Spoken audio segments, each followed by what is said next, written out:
Hello and welcome to week 3 of the PGBL, your Orlando Solgaleo versus the Oregon Duckletts. And I don't think I mentioned this during the team builder, but I meant to mention it, that I was going to have to do a post-commentary on this battle because the only time we could both arrange to be available for a battle was on New Year's Eve, and I was gonna pretty much be out of the house all day, so I was able to connect to the internet to do the battle, but I wasn't gonna have my recording set up. So I have to do post-commentary for you, and it's kind of a shame because this turned out to be a pretty intense battle, and having to do the play-by-play will, of course, lessen that a little bit. And I was hoping that I could get home and do the post-commentary the day of, like that evening, or that, I guess you could say, early the next morning, because, you know, New Year's.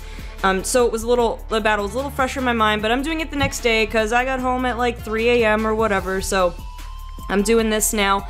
I kind of remember my basic thought process. I might forget a couple little things that happened, but I'm going to try to do my best to talk through each turn a bit, and like, in time, and go through my thought process in the limited amount of time, because there's no pause on the battle video. That Game Freak, if you're listening, a pause button on the battle video would be much appreciated, because yeah, you can go back a turn, but you have to load, and then it takes a long time. A pause button, if possible, you know, I don't know the programming behind the battle video mechanic, but a pause button would be most helpful. So anyway, let's get to it. I have the team already displayed. You can see both of our teams on there.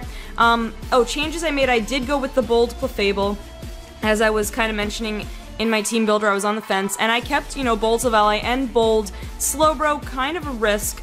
But again, I was looking at a lot of the Pokemon that he could possibly bring are more physical than special most of the time, so I figured to go with it. And I believe I had already said I was going to go with Brave Bird and Earthquake on Blaziken. At first I had Knockoff and Thunder Punch. So my moveset was Flare Blitz, High Jump Kick, Brave Bird, and Earthquake with the Choice Scarf, Jolly Nature. I think that's the same as what I did in the team builder, but like the day I did the team builder, I was going back and forth between that as well. Anyway, so let's go ahead and get started. I'll talk a little bit about my lead. At this point, I wasn't sure what to lead. I didn't know for sure what would be good there, so I decided to go ahead and lead with Mega Absol, or with Absol. Just kind of, I figured it was a decent scout. On the off chance, like, he went Metagross with, you know, hazards, I could, you know, deflect that and get a knockoff off, maybe. So I go ahead and lead with the Absol, and he is going to choose as his lead his Manectric, which is not a fantastic matchup for me, but at the same time, I'm not sure what to do here, but I don't want to switch in anything on this, because again, I don't have my special walls, so I decided to go in. I did calculate that nothing this Manectric has should be able to one-shot me, so I'm going to go ahead and get a Swords Dance off, which will actually set me up pretty nicely against a lot of Pokemon on his team. So I am going to take that Volt Switch. I'm going to take it not so well. I do like it does 2/3 my health, but he's going to send out the Umbreon, which actually is pretty decent for me. Now that I'm +2, I could one-shot it with a Play Rough, but I do have to be wary of foul play. But the Umbreon is going to go for Protect and Scout my Play Rough, so it is not going to connect. But at this point, I could have set up another Swords Dance, but I didn't want to take the risk because a foul play could knock me out. It could have knocked me out from full without a Swords Dance up. So I'm going to go for another Play Rough, even though the switch is obvious, but I can't risk him staying in and letting it live and it taking me out. So I do go for the Play Rough. It's going to do a lot to the Crobat because it's a crit and because I'm at +2. At this point, I don't want to risk, I could take it out with a knockoff, because it looks like a defensive set, but I don't want to risk that it's faster than me and gets a U-turn off on me, so I'm going to go ahead and switch to Solgaleo, because I know Solgaleo can take a physical hit pretty well, but he is going to go for the Roost, so I could have gotten a knockoff on it in retrospect, but I did not want to risk it potentially outspeeding me, because I don't know, even though it's a defensive set, he could have still had max speed on it, which would have outsped me, so it was just playing a little bit safe. So he's going to go for the U-turn, and I could have gone for the Ice Beam, but I kind of thought he might go for the U-turn, so I went for the Parting Shot to kind of give myself the switch initiative. So he's going to go back into the Umbreon. And here is, I'm gonna get the parting shot off, which doesn't matter too much against the Umbreon, because the only thing that I need protection on is the Absol anyway. And I'm gonna go into Clefable because this is pretty good setup fodder for Clefable. Gonna go for the Toxic, which I did also think about, that he might go for Toxic, which is why I was considering either Absol or Clefable. And Clefable is Magic Guard, so we're not gonna care at all. I'm gonna get a free Calm Mind off. And at this point, I had a feeling he would switch because he wouldn't want me, like, because Umbreon can't do anything to me. So I'm just going to set up indefinitely. So I'm just going to go on the offense. I'm going to go for Moonblast here. He brings the Manectric back in. And here's where things get a little interesting. I'm not sure at this point why he brought in the Manectric. I'm at +1. I'm not thinking this thing can do anything to me. I did notice that the Manectric's Choice Scarf because he outsped my Absol. And the Manectric pulls a Switcheroo, which I did not even know that it got Switcheroo, so that's bad on me for not knowing. So I'm gonna get that Choice Scarf, and unfortunately I went for Calm Mind this turn, because again, I was confused, not sure what this thing would do to me, so I decided to go for another Calm Mind and set up on it. Little did I know he had Switcheroo, so this puts a big wrench in my, whole usage of Clefable. So, I have no choice but to swap out. And I go ahead and switch into Naganadel, which I did not want to do, but I had nothing else that could take a Volt Switch from this thing. And I'm going to take it okay. I'm not, you know, Naganadel's not a good defensive Pokemon, but because I resist, and because it looks like it's timid instead of modest, I'd still take it well. So I'm going to send in the Metagross. Obvious Earthquake or Zen Headbutt is obvious, so I'm going to go into Silvally in case it is Earthquake, and it is Earthquake. And so now this is the moment where I had a really bad brain fart. I used Parting Shot, I forgot about Clear Body, I do that more often than I'd like to admit, and he's running Toxic on his Metagross. So at this point I've kind of done a bad thing here.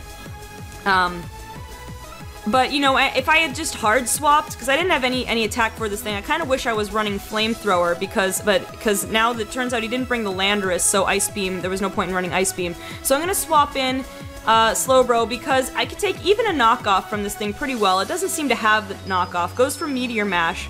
So at this point, I want to get in 2-hit KO range of this thing. I want to see if there's much it can do to me. I'm going to go for the Calm Mind. He goes for Toxic, but he misses, so I get 1 Calm Mind off. So because I basically got that Calm Mind for free, and I need another Calm Mind to get within 2-hit KO range of this Metagross, depending on the spread, but just based on the hypotheticals I was running, I decided to go for another Calm Mind. He is going to get the Toxic off, which I knew. I knew he was going to go for it again. So I decided to get another Calm Mind off, and then my plan the next turn would be to go for a Scald. At this point, I wasn't sure if the Metagross would try to stay in, if it would have Protect, or what it was going to do. So far I've seen Earthquake, Meteor Mash, and Toxic. So I don't know what that 4th move is. Could be Bullet Punch, could be, at this point, Zen Headbutt, I guess it could be. He's going to withdraw the Metagross and go into the Umbreon, not surprising. I am +2 Calm Mind here, but Umbreon is a special tank, so it's going to take this hit very well. I don't get any burn hacks on it, which, you know, unfortunate, because it would be nice to have that Foul Play neutered a little bit.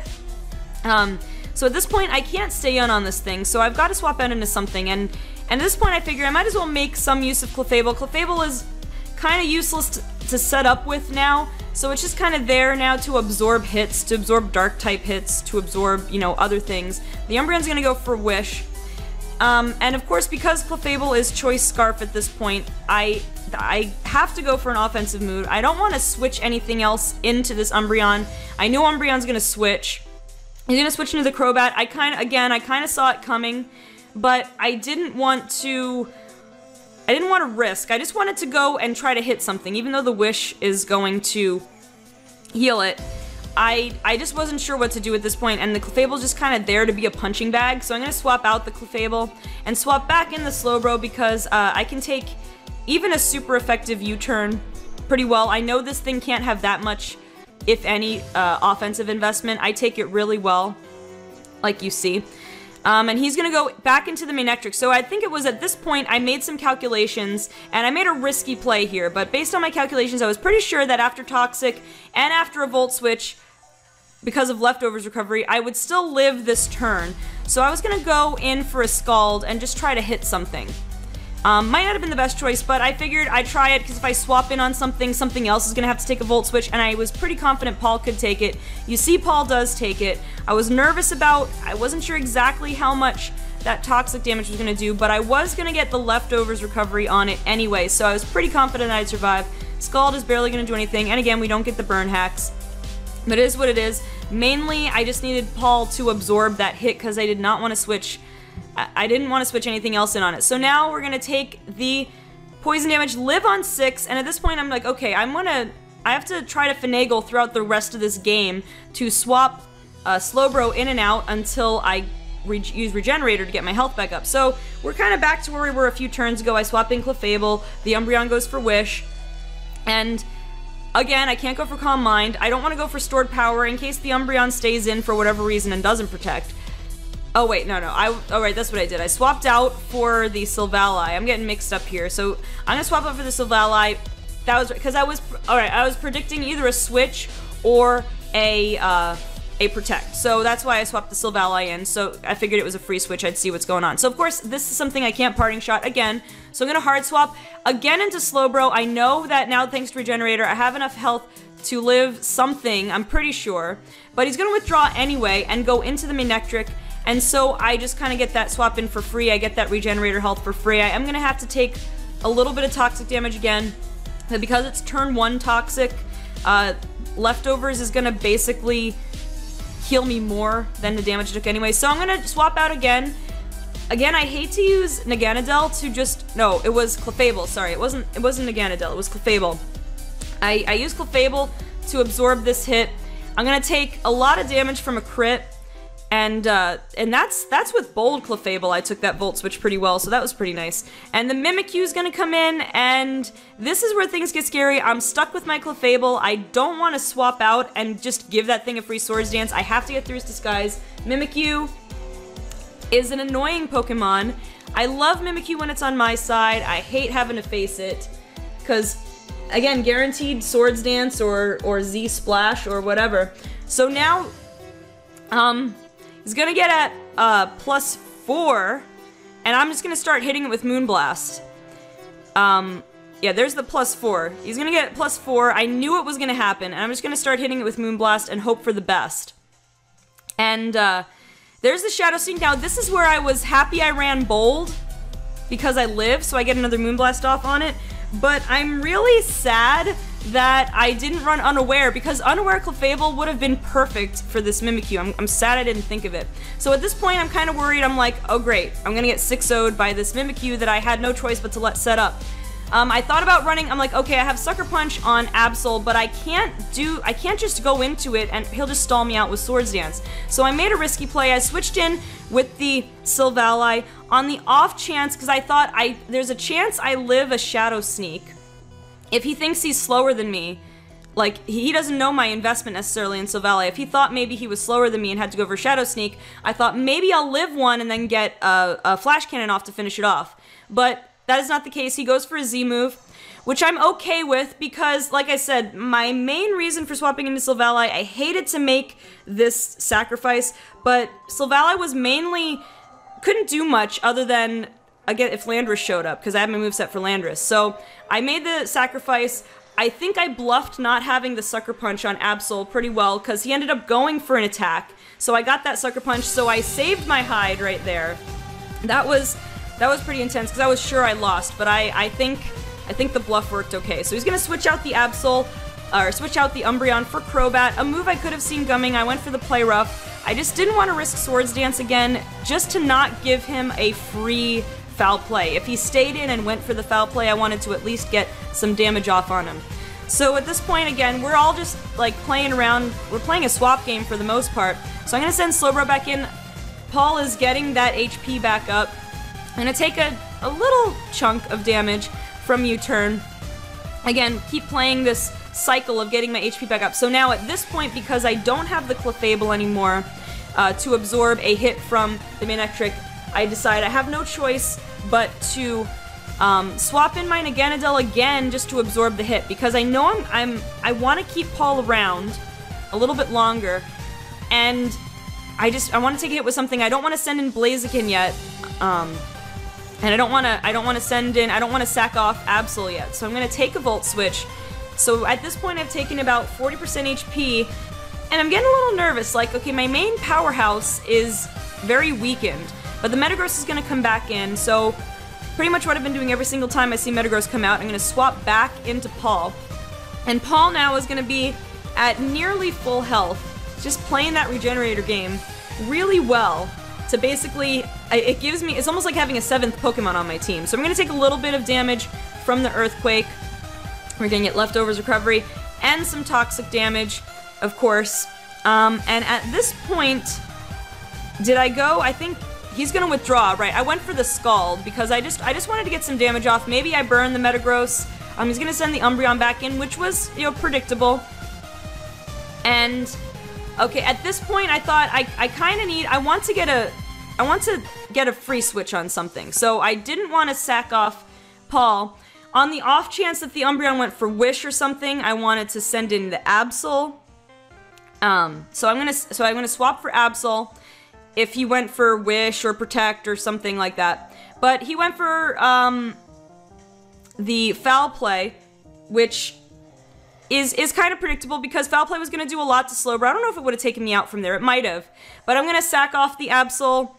I'm not too upset at this point. I mean, I'm a little nervous at this point, but I figured if anybody had to go that turn, it was the Absol, and I get a free switch into Naganadel.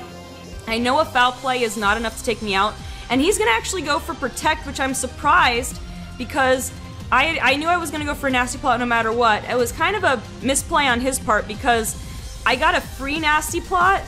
If he had just gone for Foul Play that turn, he would have forced my hand. I couldn't have set up anymore because another Foul Play would have taken me out. So at this point, I had one free Nasty Plot. I'm going to take another free Nasty Plot, and I just have to hope that I don't get critted by this Foul Play. He's going to go for the Foul Play, and it's not going to take me out, but once again, we're having a Ganondorf versus the world practically in the red, but now I'm +4, so I'm a force to be reckoned with, so I know I have to go on the offense here. The Umbreon's going to go for Protect, and I go for my Z move. Now, of course, had I known he would go for Protect, I would have got, you know, gone for another Nasty Plot. But I just decided to go for the Z move because on the off chance he went for another Foul Play, I just wanted to be able to take this thing out because I needed to preserve Naganadel. So, and it wasn't the worst thing in the world to waste my Z move this turn because I'm at +4, so anything else I do to the rest of his team will KO anything. So, it's going to take some damage, and the good thing is, with the Z move, it got him in one-hit KO range for Sludge Wave, so I just go for the Sludge Wave. I was a little concerned he might swap in the Metagross, but I don't think he could have taken that chance at that point, because I could have gone for a Fire Blast, and it would have taken out anything on his team at that point. So we're going to get the Speed Boost, which I didn't really need anyway for anything on his team. So here he sends out the Metagross, and I'm a little bit nervous that he might have Bullet Punch, but I can't do anything but stay in. I'm too far gone with this +4. I was nervous, but he doesn't have the Bullet Punch. The Aqua Berry is not going to save him from that +4 Fire Blast. If I had not been boosted, that would not have taken him out, even without the Aqua Berry. So it was really important that I was +4 because he had that berry. So at this point with Crobat, I could have taken him out. I almost clicked Fire Blast because I could have taken it out with the Fire Blast and not lowered my special attack. But I confirmed Draco Meteor has just slightly higher accuracy than Fire Blast, so I decided to heck with it. I'll just go for the Draco Meteor. So now I'm only at +2, but still, a Draco Meteor can one-hit KO anything on his team, so he's going to send out the Gallade, so I, of course, have to go for Draco Meteor, because even at +2, a Sludge Wave was not going to take it out, so I decided to go for the Draco Meteor, and he swaps out to Manectric, which I'm not sure why he did, but I actually, at the time, I thought it was a really good move, because he's going to get me to use my Draco Meteor. I'm going to lose my +2, and I'm going to be at, you know, neutral special attack now, and now I don't have an attack that can one-hit KO the Gallade. So I thought that was actually a smart move on his part to enable Gallade to take me out. So I'm here, I'm not going to switch though, obviously. So I'm just going to go in, I'm going to try to go for a Draco Meteor, maybe crit or something. So he's going to Mega Evolve, and at this point I know I have the game pretty much, unless he has priority on Gallade, because I have Blaziken sitting in the back with Brave Bird. And I'm gonna miss the Draco Meteor just to kind of add insult to injury on his whole pro play there. So that was a good play on his part, to try to bring things back. And so I brought back Blaziken, and in fact, if I did not, with that miss on Draco Meteor, if I didn't have Brave Bird on Blaziken, he could have very easily brought back this game. So I'm really glad I made that kind of last minute decision to put Brave Bird on Blaziken. It ended up clinching the game for me. And yeah, and we still had Paul sitting in the back. Paul put in some work swapping in and out. Paul like revived herself, came back to life. It's Paul right here being a heroine. So yeah, that was the game. It was, I'm really sad that I wasn't able to record it live because it was really I don't know if exciting is the right word, because there were a lot of turns where we kind of had the chess game going on. We were swapping, trying to each get ourselves into a favorable position, but it was intense for sure. And I was so certain that I was getting 6-0'd by that Mimikyu. Like I said, I knew I had Sucker Punch waiting on Absol, but if he predicted that I had it, he could just stall me out with Swords Dance, and that would have been the end of it, because Swords Dance has more PP than Sucker Punch. Just wait for me to run out of it. This would have still been the mind games, because he would have had to keep count of how many Sucker Punches I had, and so there would have still been a chance, but that's why I didn't want to go into the Absol right away. I thought I'll bring out something else, and then bring out Absol next turn, and I went with Solgaleo because, again, I thought if there was a chance that he wasn't sure he would outspeed, I could possibly live a Shadow Sneak and take it out anyway. So that was why I kind of had two options there with that play. So that was why I made that play, and I was kind of happy with how it worked out, even though I had to sacrifice the Solgaleo. But like I said, because he didn't bring the Landorus, Solgaleo's moveset, I just had Flash Cannon for the Mimikyu, and the rest of my moveset, I had Air Slash for the Glade, but at that point I was too far gone. So at that point, Solgaleo being a sacrifice was the best thing I could use it for. And yeah, it was pretty exciting. Like, I will say though, in spite of the fact that it's less exciting to have to watch post commentary versus live commentary, I have to admit that I felt like I could focus a lot better when I didn't have to do commentary. So even though I've already recorded weeks 4, 5, and 7 at this point, but for my future matches, I might have to keep that in mind, that even though I want to keep the commentary interesting, maybe I should be a little quieter and not talk so much, have some moments of silence while I'm thinking, because it does work out a little bit better that way. It might not be as entertaining for you guys, but I'm sure you guys also like to see me play better, in addition to being more entertaining with the commentary. But anyway, I've gone on a while now. That's the match. I hope you guys enjoyed. We're gonna pick up another win, not another win. This is our first win of the season, actually. So we're 1-2 right now. So we're going into week 4 next week against the Motown Marowaks. Again, I've already recorded weeks 4, 5, and 7, and I'm gonna have to record week 6 next week, and then I'll be out of town for the rest of the month. I might record week 8 ahead of time, or I might have to record it after I get back and be a little bit late. I don't know, but you guys don't care about that. You'll see it when you see it. So if you like this video, be sure to leave a like. Also subscribe if you don't want to miss a single PGBL battle, and leave a comment down below showing your Orlando Solgaleo pride. Don't, if you're gonna post spoilers for the outcome of the game, you know, type spoilers and hit enter a few times so that you don't see it. But, you know, if you want to post a spoiler and show your support for Orlando Solgaleo, enter spoilers and press enter and hide it a little bit, and then show your support. And that's gonna do it. I'm gonna get out of here. I got some other stuff to take care of, because this month is gonna be a heck of a month for me. But Happy New Year, guys, by the way, and yeah, thank you guys so much for watching, and I will see you next time for our Week 4 battle of PGBL Season 2, your Orlando Solgaleo versus the Motown Marowaks. I will see you then.